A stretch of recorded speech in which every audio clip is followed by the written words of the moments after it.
এখানে 20 বস্তা বালু আর হলো 4 বস্তা সিমেন্ট। আচ্ছা, এটা কি এই পরিমাণ তোমাদের কে দিতে বলছে? এখানে আমি সেটা সঠিক জানি না, ওখানে উপর ধাপে যে বলা আছে সেই অনুযায়ী এখানে দেওয়া হচ্ছে। আমরা তো এখন মূর্খ মানুষ বুঝি না তো কত ইঞ্চি ডাবান লাগে, কত ইঞ্চি দেওয়া লাগে। আর আমরা তো এই বাড়ি ঘরত থাকিওনি, ব্যবহার করিনি, এই জন্য এই পরিমাণটা আমরা বুঝতে পারিনি ভাই। যদি এলে থাকনুনি বুঝনুন তাহলে এত পরিমাণে ডাবান লাগলো নি কিংবা দেওয়া লাগলো নি কি উঁচু করা লাগলো নি, এটা আমরা বুঝতে পারিনি। তা আমরা তো থাকিনি, আর আমাকে এত সেরকম টাকা বসাও নাই যে আমরা থাকবো এই জায়গাতে আমরা বাস করছি। এখন এরকম পরিস্থিতি আছে, এখন এটা এখন যেভাবে দিচ্ছে এইভাবে মনে করছি এটাই আমাকে বোধহয় সুবিধে। এটা আমি প্রথম যখন আমি শুনতে পারছি যে এটা গ্রামের আমার ওয়ার্ডের লোক বলছে যে এইটাগুলো খুব ভালো হচ্ছে না, আপনারা কি দেখেন? তা আমি তখন বলছি যে আমাকে তো এরকম জানায়নি। তারপরে আমরা এখানে আসছি, এসে দেখছি যে কিছু কিছু ওই এইটা খারাপ দেখছি। তখন আমরা প্রোটেস্ট করছি যে এইটা চলবে না। তখন এই কিছুদিন পরই এইটাগুলো পাঠাচ্ছে। আগে একটু খারাপ এটা দিচ্ছে। হ্যাঁ, আচ্ছা, এই যে রড, একটা রড দিচ্ছে অনলি, আর হচ্ছে আপনার সিমেন্ট কম দিচ্ছে, এই বিষয়গুলো দেখতেছেন না? না, আমি এর তদারকি করিনি আমি। মানে আপনি দেখেন না না না, এটা আমার দায়িত্বে নেই। আমরা এলাকার মেম্বার হিসেবে আপনার আমাকে অবশ্যই এটা কোয়া দরকার আছে, যেটুকু কোয়া দরকার সেটুকু আমি বলছি যে কাজটা যেন প্রশাসনের দিক দিয়ে কাজটা যেন সরকার আমার প্রধানমন্ত্রীর কাজটা যেন ভালো হয়। আমি এটা বলছি, ওপর লেভেলেও বলছি, ওই মেহেদি স্যারকেও বলছি, তারপরে আপনার উপজেলা চেয়ারম্যানকেও বলছি আমরা যে কাজটা যেন এখানে ভালো হয়, আমি এটা বলছি। আচ্ছা, মেহেদি সাহেব নাকি বলছে যে যদি কেউ কথা বলে তাকে ভ্রাম্যমাণ আদালতে শাস্তি দেওয়া হবে। সেটা আমার ওদের 5 নম্বর ওয়ার্ডের মেম্বার মুজাফর সাহেব, ওনার সঙ্গে তর্ক বিতর্ক হচ্ছিল ওই সাইটে। ভিট কম দেওয়া নিয়ে এরা তর্ক বিতর্ক হচ্ছিল।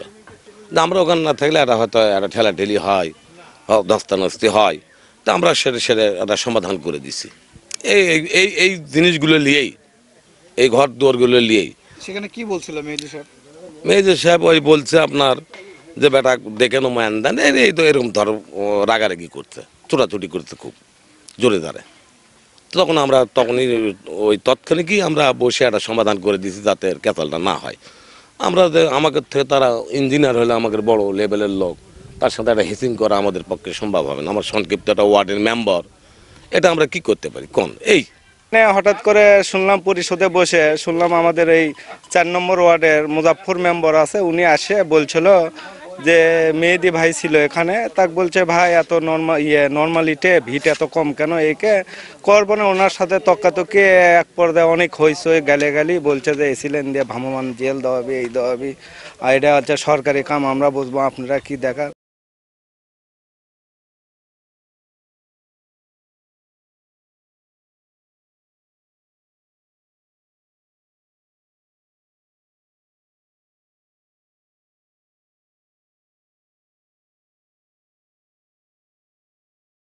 বিসমিল্লাহির রহমানির রহিম।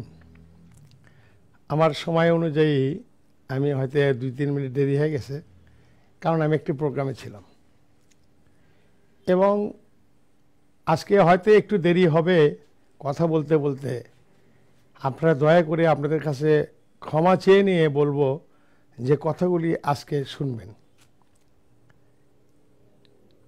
আজকে দুপুরবেলায় একটি ঘটনা ঘটে গেছে দশটিকায়, যে ঘটনাটি আমি 24/12/2020 আমার ফেসবুক লাইভে দিয়েছিলাম, যে বগুড়া উপজেলা টিএনও মহোদয়ের সুকীর্তিগুলা, কুকীর্তি বললে একটু ভুল হবে, ওনার সুকীর্তিগুলা তুলে ধরেছিলাম।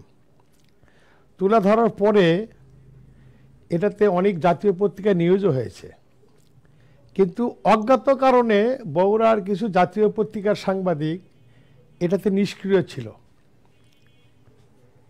এটা আমার বোধগম্য না, কিন্তু আজকে সময় টিভির মাদের সাহেব উনি ওখানে সশরীরে গিয়ে যখন প্রোগ্রামটি লাইভ করতে চেয়েছেন,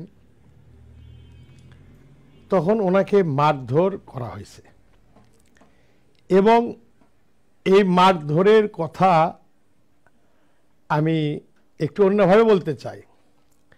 যদি সময় মতো আমি যখন কমপ্লেনটি দিয়েছিলাম 16/2/2020 এবং মানব জমিন পত্রিকায় এটা প্রকাশিত হয়েছিল, ঠিক ওই মুহূর্তে যদি এটার কোনো সুব্যবস্থা নেওয়া হতো তাহলে আজকের এই অনাকাঙ্ক্ষিত ঘটনার পুনরাবৃত্তি ঘটতো না। বারবার যে আমরা বলি যে কিছু কিছু ঘটনা আমরা দেখেও না দেখার ভান করি, এই যার কারণে আজকে এর চেয়েও বড় ঘটনা ঘটতে পারত এবং ঘটেই গিয়েছে। এটা অনেক বড় ঘটনা, এটাকে ছোট করে দেখার কিছু নাই। কারণ মাননীয় প্রধানমন্ত্রী বঙ্গবন্ধুর কন্যা, জাতির পিতার কন্যা মুজিব বর্ষে হাজার হাজার বাড়ি যাতে খুব তড়িঘড়ি করে এবং সময় মতো মানুষকে দেওয়া যায় মুজিব বর্ষের মধ্যে, যার জন্য আমাদের সর্বোচ্চ বিদ্যাপীঠ থেকে সুশিক্ষায় যারা শিক্ষিত মানুষ, যারা অফিসার, তাদের দিয়ে করানোর উদ্দেশ্য হচ্ছে যে ঠিকাদারকে আমার মাননীয় প্রধানমন্ত্রী বিশ্বাস করেন নাই, করেছেন আমার এই শিক্ষিত সমাজকে। কোন শিক্ষিত সমাজ? যে সমাজ আমার জাতি গঠনে কাজ করবে। মাননীয় প্রধানমন্ত্রী অসম্ভব বিশ্বাস ছিল এদের উপর, এবং মাননীয় প্রধানমন্ত্রী সম্ভবত এটা ভুল করেন নাই। কি কারণে? আমি এই যে আমাদের পাশের জেলা ঘোড়াঘাট, আমি বাংলাদেশের সমস্ত প্রশাসনকে গিয়ে দেখে আসতে বলবো যে ওখানকার টিওনো মহোদয় কাজ করতেছে এবং সেই কাজগুলি দেখে আসেন। আপনার নিজের বাড়ির চেয়েও সুন্দর করে করতেছে এই ভদ্রলোক। তাহলে মাননীয় প্রধানমন্ত্রী কেমনে বুঝবে যে আমার কিছু কিছু টিওনো মহোদয় যারা আসলে চোর, যারা ডাকাত, এটা মাননীয় প্রধানমন্ত্রীর হয়তোবা জানার একটু বাকি আছে।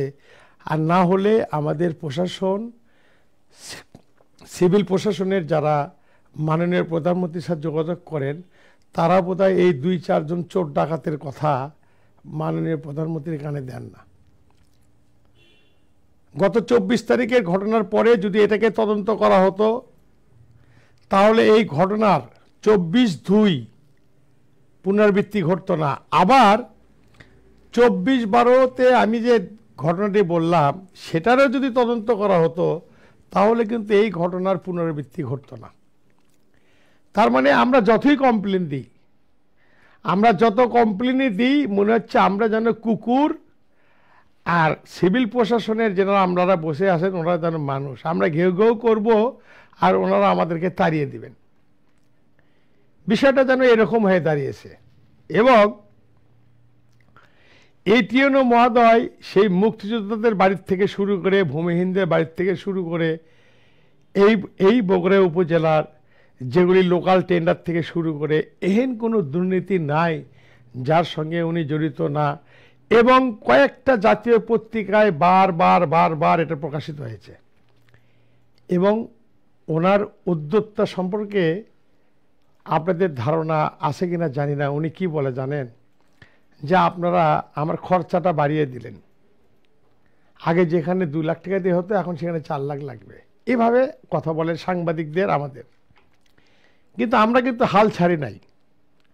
উনি আমাদেরকে যত নিষ্ক্রিয় করার চেষ্টা করছে আমরা কিন্তু ততই সক্রিয় হয়ে গেছি। এবং আজকে যখন আমি প্রোগ্রাম শুরু করব ঠিক তার আগ মুহূর্তে সময় টিভি চ্যানেলের যে ঘটনাটি দেখলাম, যে উনি বলতেছে যে আমি এসে দেখি 2 জন সাংবাদিক শুয়ে আছেন। এই কথার পরেও আর কোনো কথার কি দরকার আছে? সাংবাদিক শুয়ে আছেন মানে উনি কি বোঝাচ্ছেন? যে সাংবাদিকের ঘুম পাড়ার জায়গা নাই, যে ওনারা ওখানে যা শুয়ে আছেন। উনি যে মার খেয়ে আহত হয়ে আছেন, এইরকম একটা সমবেদনার ভাষা আমার টিওনো মহোদয়ের জানা নেই। কারণ জানবে কেমনে? উনি তো চোর, উনি তো ডাকাত, উনি তো লুটেরা। উনি কিভাবে বলেন যে আমি গিয়ে দেখি যে 2 জন সাংবাদিক শুয়ে আছেন এবং প্রাচীরটি ভাঙ্গা? বাংলাদেশে আজ পর্যন্ত কোনো আমলা, আমার ভাইয়েরা যদি বলতে পারেন যে কোনো সাংবাদিক কোথাও যায় কোনো কিছু ক্ষতি করছে, আমি আপনাদের শাস্তি মাথা পেতে নেব। সাংবাদিক যে আপনার তথ্য যাচাই করে, তথ্য উপাত্ত নিয়ে তারা নিউজ করে। এর মধ্যে কোন সাংবাদিক ভালো আছে, একটু খারাপ আছে, তবে ভালোর সংখ্যাটাই অনেক বেশি। এই ইউনো মহোদয় যে কাজগুলি করতেছেন, আমি এইটুকু বলতে পারি যে আমরা বগুড়ার মানুষ, আমি যে কথাটি বারবার বলি, খুব অসহায় এবং আমরা মানুষের মধ্যে পড়ি না, আমরা মানুষের মধ্যেও পড়ি না এবং অসহায় মানুষ। আমরা বগুড়া, আমার বগুড়া লুট হয়ে যাওয়ার পরেও আমরা বলছি যে না, যা আছে তাই নিয়ে বেঁচে থাকতে চাই। এত ভালো মনের মানুষ আমার বগুড়ার মানুষ।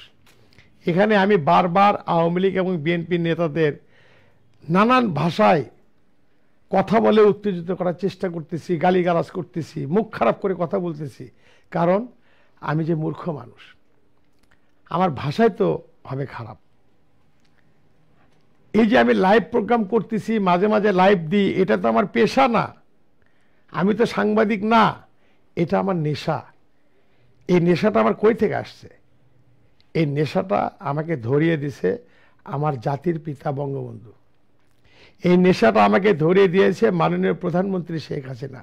যে কথা বলো, অন্যায় হলে কথা বলো, প্রতিকার হবে কিনা এটা তোমার দায়িত্ব না, তোমার দায়িত্ব হচ্ছে প্রকাশ করা, প্রতিবাদ করা।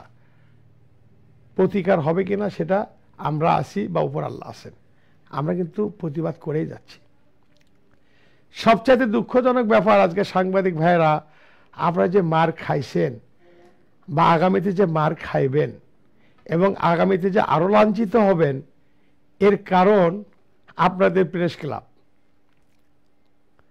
আমি এই প্রেস ক্লাব সম্বন্ধে অনেক আগে একটা মন্তব্য করেছিলাম যে এটা প্রেস ক্লাব না চালোপাড়ার অস্থির ক্লাব, এই দুই ক্লাবের মধ্যে পার্থক্য বুঝি না।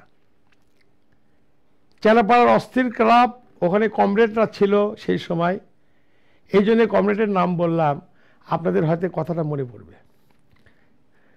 ওরা এরকম ছিল, নামটাই ছিল অস্থির ক্লাব। তা আমি মনে হয় যে প্রেস ক্লাবটা অস্থির ক্লাব নাম দিলে খুব একটা ক্ষতি হতো না। কারণ আজকে শুনলাম যে নির্বাচনকালীন যে সভাপতি, সাধারণ সম্পাদক বা পূর্ণাঙ্গ যে কমিটি, এটা মেয়াদ বৃদ্ধি করানো হয়েছে।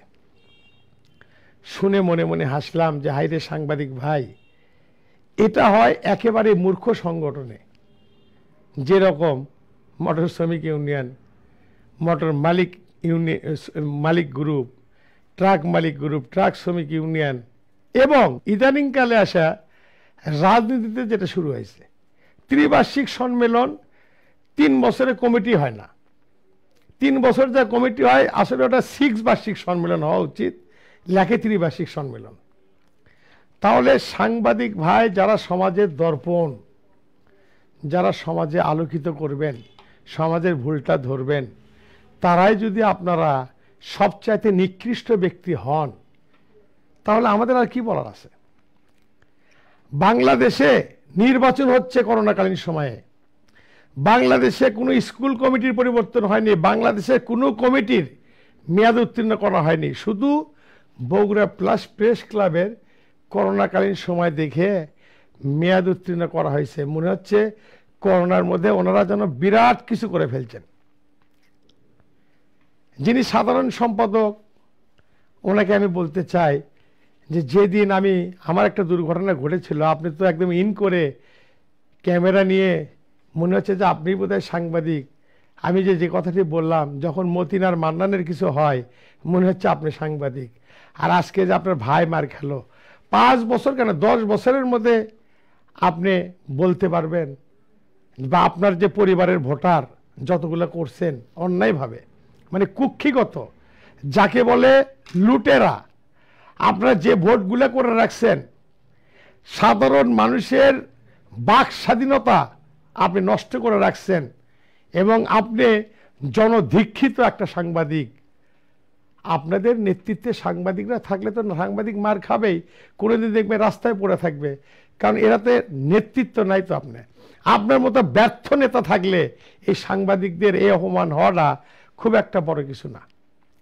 আপনাদের তো লজ্জা নাই, আপনার লজ্জাহীন মানুষ। কিভাবে আপনি সময় বর্ধিত করেন? কোন আইনে?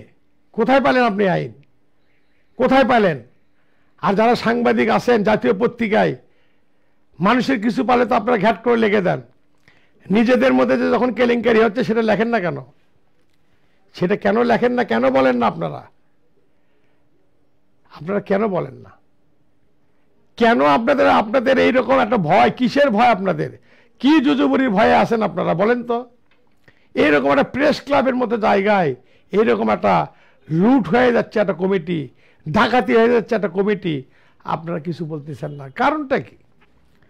কি কারণে আপনি এই যে প্রেস ক্লাবের আপনার যে ভোটার, এর মধ্যে 30 জন ভোটার আজকে গত 5-7 বছরের মধ্যে যাদের একটা ছোট্ট নিউজ নাই, একটা কবিতা নাই, একটা কিছু লেখা নাই, তারা সাংবাদিকের যদি ভোটার হয়, এই সাংবাদিক প্রেস ক্লাবের যারা নেতা, যারা আসলে সংবাদ তথ্য সংগ্রহ করতে যায় জীবনের ঝুঁকি নিয়ে আপনারা নিউজ করেন, আসলে আপনাদের নিরাপত্তা কি? কারণ আপনার নেতাই তো অন্যায়কারী। আপনি যে নেতার আন্ডারে আছেন সেই নেতাই তো অন্যায়কারী। সে নেতাই তো অন্যায়ভাবে তার ক্ষমতা দখল করে নিয়ে আসে। তাহলে আজকে যে বর্তমান ইউনো মহোদয় এই কথা বলতে পারে যে আমি যে দেখি 2 জন সাংবাদিক শুয়ে আছেন, এই ভাষা যদি ইউজ করতে পারেন কোন ইউনো মহোদয়, তাহলে আমাদের আর বলার কিছু নাই। তার মানে উনি ঘটনাকে ভিন্ন খাতে প্রভাব করার জন্য অলরেডি মাথার মধ্যে ডিসক্রিপশন নিয়ে নিছে। এবং আমি সদর থানা ওসি মহোদয়কে বলতে চাই, আপনারও একটা সাক্ষাৎকার দেখলাম, আপনি বললেন যদি ওনাদের ক্যামেরা হারিয়ে গিয়ে থাকে, তার মানে কি সাংবাদিক মিথ্যা কথা বলতেছে? আপনি স্টেটমেন্ট দিতে পারেন। আপনি বলতেছেন যে যদি ক্যামেরা হারিয়ে গিয়ে থাকে তাহলে ব্যবস্থা হবে। তার মানে কি আপনার কাছে যে অভিযোগ করছে সাংবাদিক, এটা মিথ্যা? আপনার ভাষায় কিন্তু এটা বোঝা গেল, আর ইউনো মহোদয়ের ভাষায় যেটা বোঝা গেল যে উনি ঠিকাদার, উনি তো ওনার পক্ষে থাকবেই। কারণ ওখানে যে লোকগুলি ছিল, জনি সহ মেহেদি, এরা ইউনো সাহেবের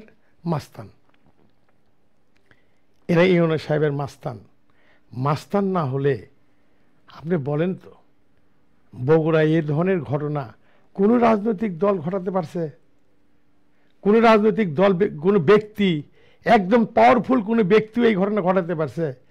আজকে সাংবাদিক 2 ভাই যেভাবে পড়েছিল, হঠাৎ করে যেভাবে তাদের উপর লাঠিতে আঘাত করা হয়েছে, যেভাবে টর্চার করা হয়েছে, এটাকে আপনি কি বলবেন? আমি কয়েকদিন আগে মাজিরা এসিল্যান্ড সম্পর্কে বললাম, একই অবস্থা, ট্রাক ভাঙিছে, ওখানে ট্রাক ভাঙতিছে, এখানে মারতিছে। আর আমার জেলা প্রশাসক মহোদয়, আপনাকে আমি করজোরে অনুরোধ করব, আপনি ভিজিটে যাচ্ছেন, কখন যাচ্ছেন? বাড়িটি যখন ফিনিশিং হয়ে যাচ্ছে। আপনি বিভিন্ন জায়গায় ভিজিটে গেছেন, তবে আমি আপনাকে একটা তথ্য দিই, আপনি ঘোড়াঘাটে যাবেন, ঘোড়াঘাটের ইউনো যে কাজ করে আসছে, যে কোনো সাংবাদিক যাবেন, ওনার থেকে একটা ছবি নিয়ে আসবেন, আর আপনার বগুড়া সদরের টিউনো যে কাজগুলি করছে এগুলি ছবি দেখবেন, আপনার সামনে দুধ আর পানি আলাদা হয়ে যাবে। কি আপনাদের মানে আমি কিছু বুঝতে পারতেছি না যে কাজগুলি আগে আমরা লোকাল ছেলে পেলে দুষ্টমি করে বয়সের কারণে করতো, সেই কাজগুলি দেশের সর্বোচ্চ বিদ্যাপীঠ থেকে লেখাপড়া করে এসে আপনারা বালু চুরি করতেছেন, ইট চুরি করতেছেন, অসহায় মানুষের, যাদের ছিন্নমূল মানুষ, মাননীয় প্রধানমন্ত্রী যাদের কোনো বাড়ি নাই, ঘর নাই, জায়গা নাই, তাদেরকে দিচ্ছে, তাদের টাকা চুরি করে আপনি খাচ্ছেন। তাহলে তো আপনার দেশটা বিক্রি করে দিতে আপনার তো 1 মিনিট সময় লাগবে না।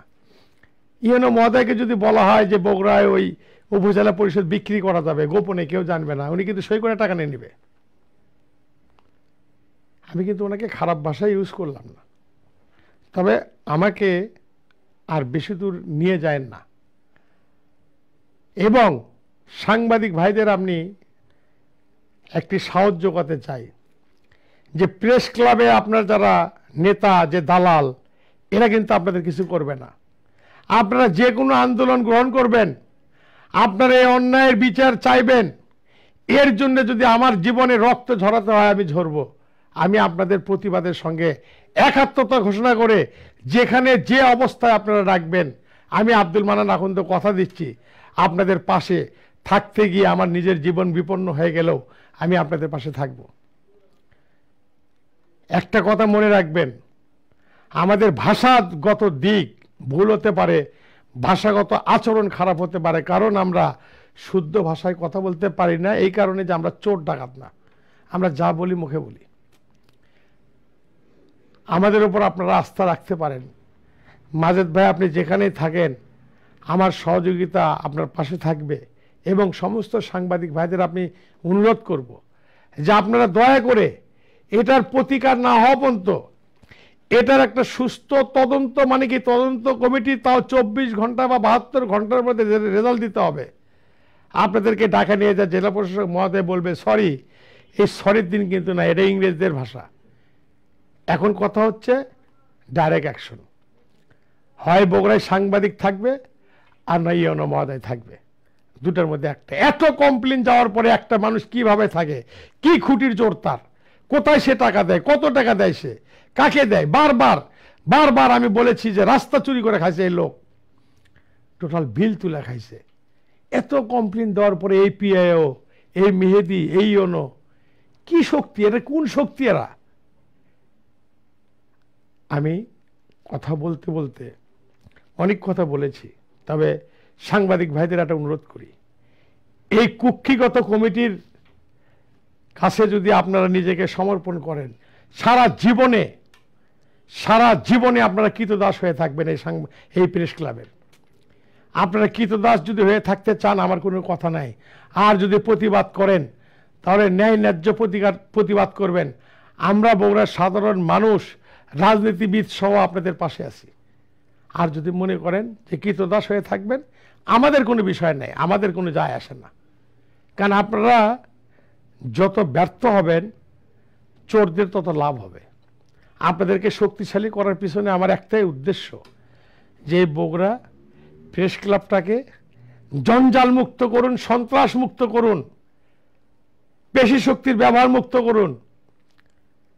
আপনাদের সঙ্গে আমরা আছি, থাকবো চিরদিন জীবন দিয়ে। সবাইকে ধন্যবাদ। আমি আপনাদের পাশে থাকবো। খোদা হাফেজ। জয় বাংলা, জয় বঙ্গবন্ধু।